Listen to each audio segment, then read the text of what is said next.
Hello World Wide Web, I'm Dr. Shado, the internet personality with the best hair.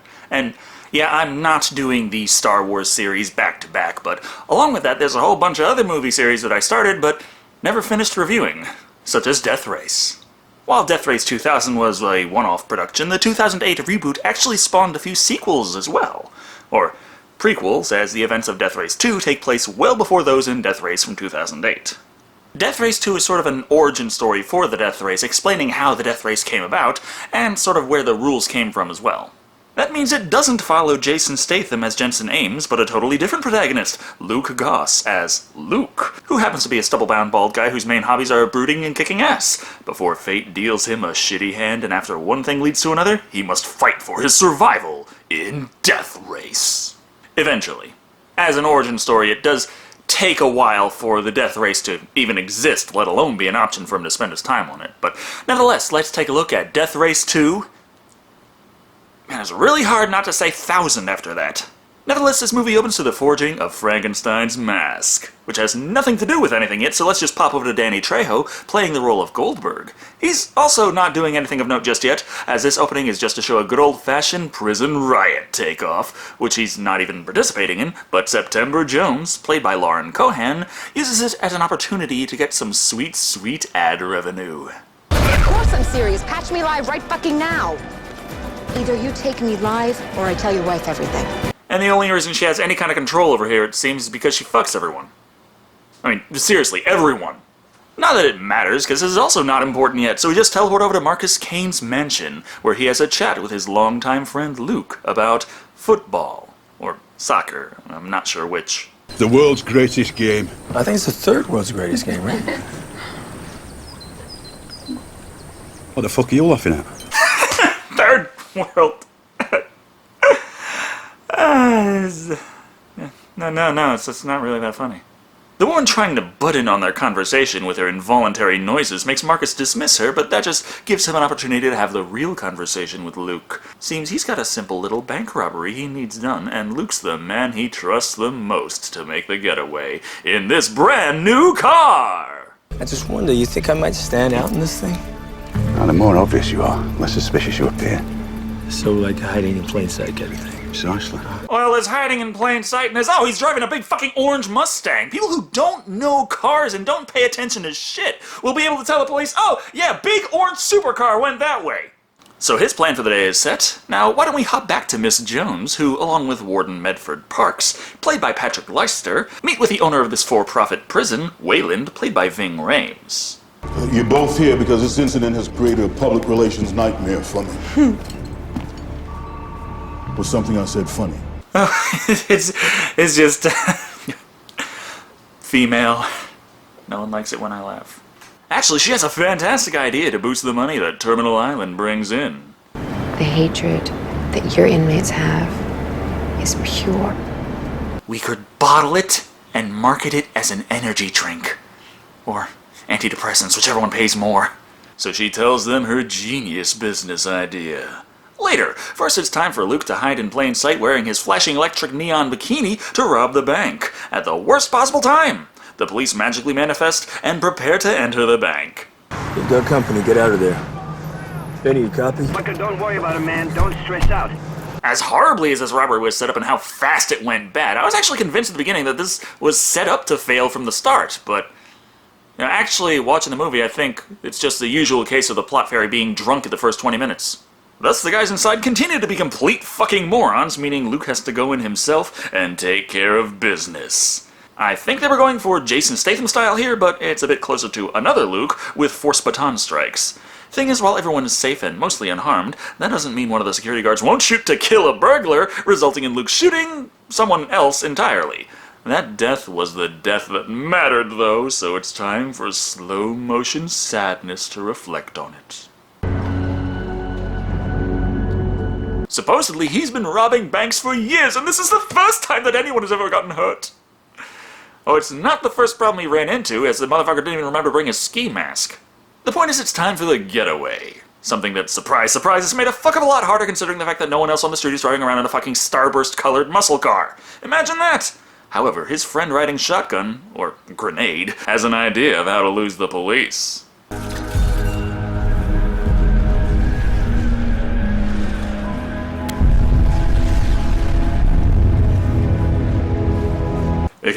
like this just gave him a goddamn 5-star wanted level. Any more, they'd have the goddamn army on their ass. With that in mind, Luke pulls over and kicks their asses out. Somehow this means they escape. I think. And I don't know. They don't really come up again. The point is Mr. Lucas doesn't make it too far anyway, because more cops appear and chase his ass down a road going nowhere, resulting in them crashing their own cars over the edge. But hey, the point is they got the guy.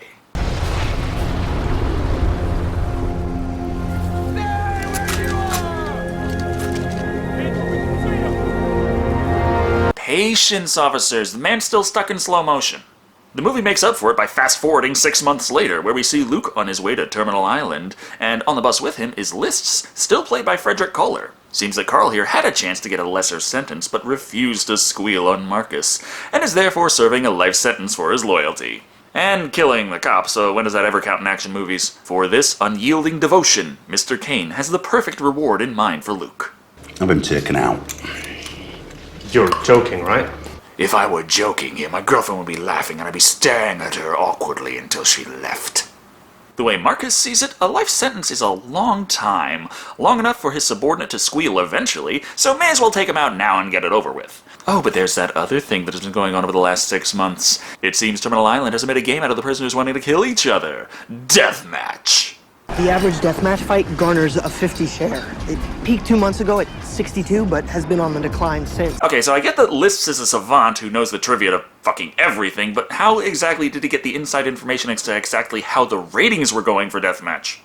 It works to give the basic tell-don't-show explanation for the history of Deathmatch right before we jump into the pay-per-view presentation. Xander Grady, played by Henny Bossman, is selected at random to fight his random opponent, 14K, played by Robin Shue.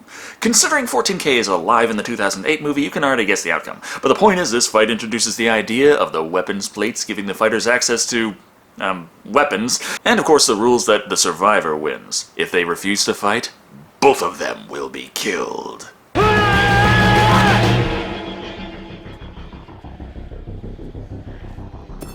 He quit! No!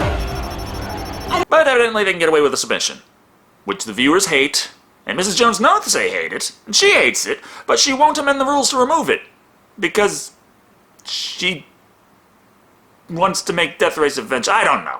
This royally pisses off Jones, who doesn't do all that much about this because we've got to establish other important things, like Luke becoming fast friends with Goldberg as they have work detail together, and the man explaining to the newbie that 14K spared Xander's life because in 14K's clan, that means that he now owes him a favor. How this matters to Xander, I don't know, but that's what I've got. We also have a lot of spare cars around here, which the inmates are tasked with scrapping and turning into high-powered weaponry for the prison to sell. Ah well, a good enough excuse for Luke to hop in when I go on an island joyride, which catches the attention of more than a few others. Who was driving that car? What car? I don't see any cars around. Cars? I mean, it's in the Oh yeah, that's a pretty dumb thing to say. This goes nowhere just yet anyway. First we've got to see someone try to kill Lucas. Unsuccessfully, of course. And this gives September the idea to throw him into a death match. Much to the warden's dismay, as he thinks he can still use the guy in a case against the crime lord Marcus Kane. He just advertises to Kane where the chief witness against him sleeps. And then he's a dead man. Mr. Lucas's problem, not mine. Didn't Marcus already know he was here? I mean, he gave the order to kill him anyway, and Big Bill just tried to kill him, but was that actually unrelated? Because, I mean, later you say that Big Bill knows Marcus Kane.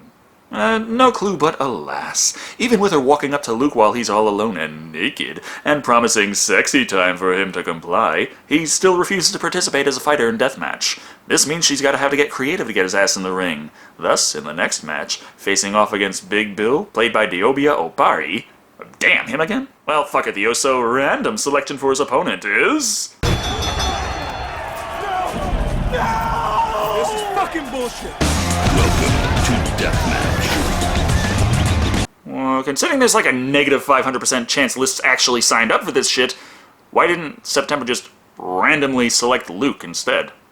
Because then we wouldn't have the chance for our hero to jump the fence into the deathmatch pit and fight back against Big Bill to save Lists.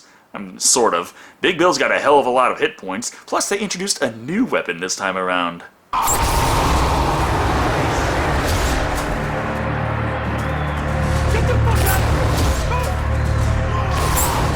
A motherfucking flamethrower! And the backpack that spits flame. He's not literally throwing flame. You need a fire flower for that.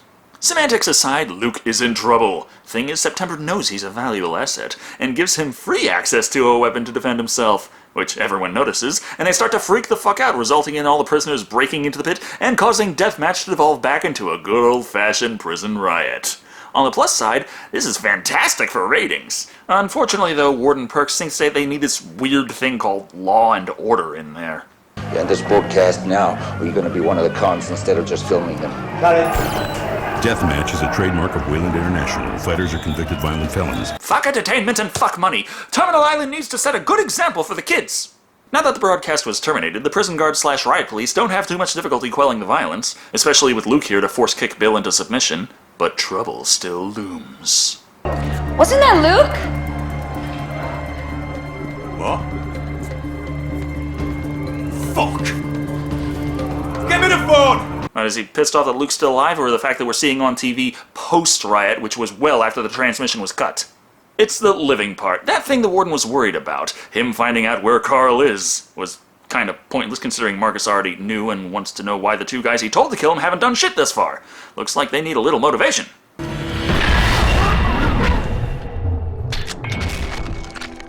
Well, at least I know if I ever find myself in that situation, my last thoughts will be, hey, that's a jacketed hollow.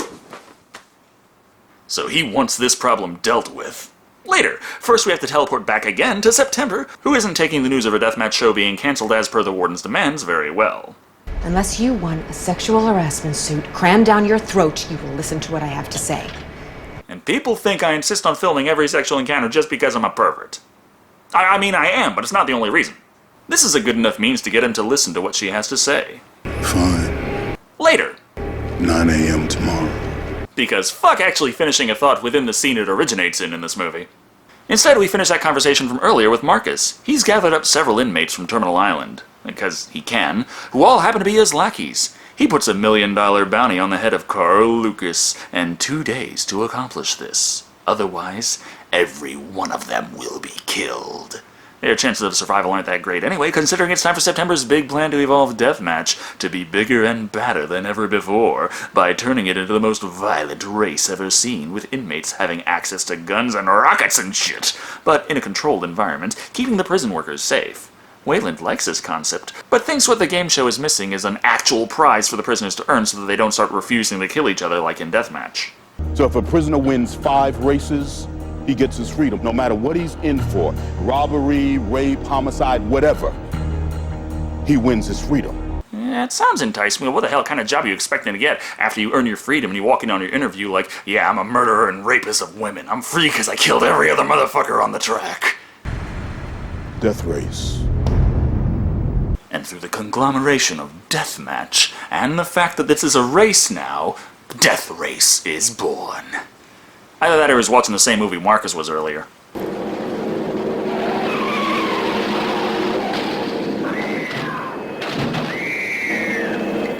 Yeah, I didn't edit that in there. He was watching Death Race 2000. That exists in this universe, so everyone can stop patting Wayland on the back for his amazing idea anytime soon.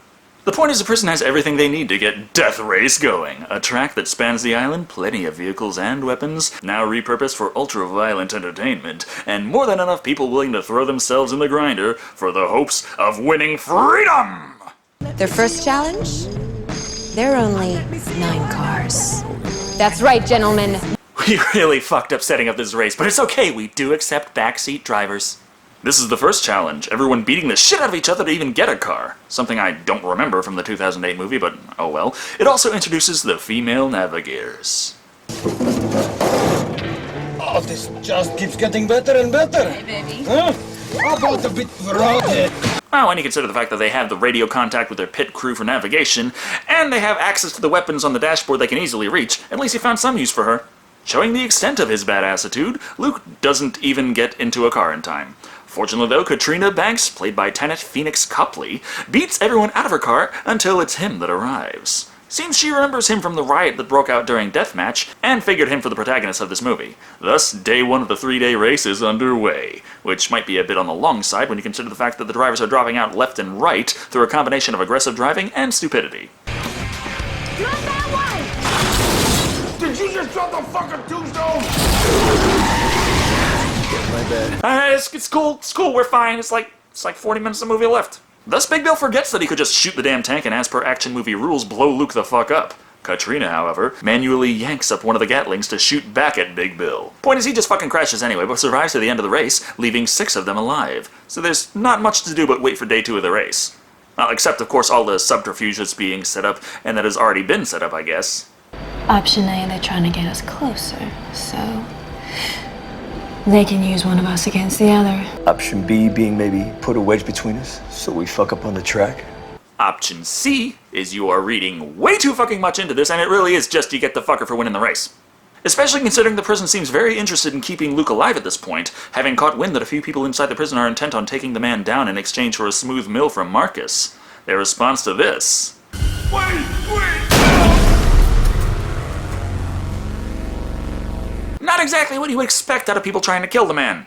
Except for the fact that next thing you know, Katrina is pulled away to a secret meeting with Marcus, and he's got the deal of a lifetime. You've got 48 hours. You kill him, or I kill you. Again, with the 48 hours, the other group of guys have already spent 36 of those hours. I don't see you bringing them in for an emergency meeting / munitions appreciation party. Continuing this oh-so-interesting he-said-she-said subplot, the warden, being the one guy not okay with the idea of Death Race, is let go, explaining why he's not the warden of Terminal Island in Death Race from 2008. Also, Danny Trejo tells Luke about the fact that his old friend Marcus Kane wants him dead. It's a monster fucking bounty, Lucas. It's as plain as day. I don't believe it. Why would I lie? I don't know, his last 20 minutes of a very predictable story, trying to shake things up. So Big Bill is working for Marcus, wants Luke dead, and Katrina is also working for Marcus, ordered to kill Luke. Fuck it, it's day 2 of the race, so let's just get right back into big cars, big guns, burning rubber, and unintentional sexual innuendo.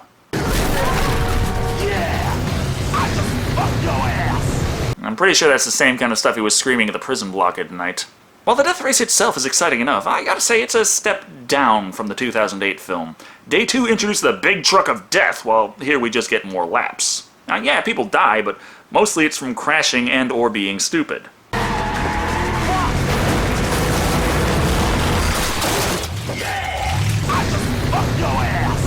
And mostly at the hands of Big Bill.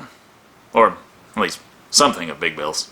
Thus, while being fired upon, Luke turns the fuck around and plays chicken with his attacker, resulting in them crashing in slow motion. That's not what got him. It's Big Bill showing up again and just shooting them. Oh well, it's not like Luke's the only racer here. 14K ends up in trouble when he crashes his car, and like most fools on this track, decides to get out of it and stand in the middle of gunfire and traffic just to see what happens.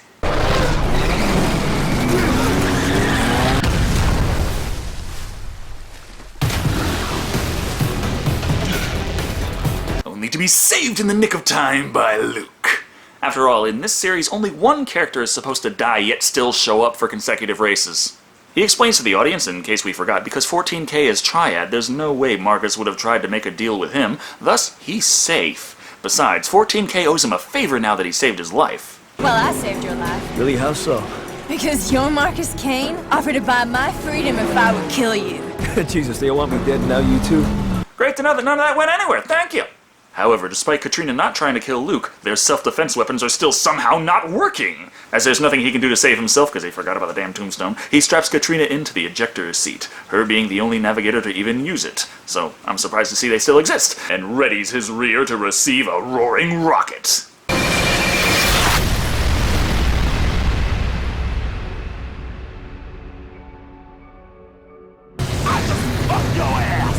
As we all know how Death Race goes already, we can already figure where this is going to head. However, what about Big Bill's big fat paycheck? Well, he tells off his navigator, so she fucking kills him. The end. More importantly, Luke is still alive, but very badly burned. Not that anyone else thinks he'll survive. However, Lists and Goldberg realize the only other person who had access to the car to sabotage it against Luke would have been Rocco, played by Joe Vaz. You know what? Fuck you both. Now, sadly, by today's standards of argumentation, that's actually a pretty good rebuttal. His fate is obvious, but not important. First things first, tell 14K to do that favor for Luke, then point out to the audience that Luke is in fact barely alive, and then quickly move on to bringing up that badass Warden Hennessy from the 2008 movie, coming in to take over the prison. I think if I weren't around, she'd tell people the Death Race was her idea, and she'd convince them that it was. I mean, otherwise people might think that this movie retconned the fuck out of that, but no, not a retcon, not at all. But it's time for the big climax, and as the third day of the race is upon us, Luke's body is burnt horribly, but with the aid of the wardrobe department, that doesn't matter, because now he is the unknown masked racer, Frankenstein. Also, while the race is being set up, the triad outside the prison has tracked down Marcus to take him out in Luke's honor. Lists also murders the fuck out of Rocco in the shower, and Frankenstein says fuck it and goes in reverse to take September out for good measure. Now the race can begin!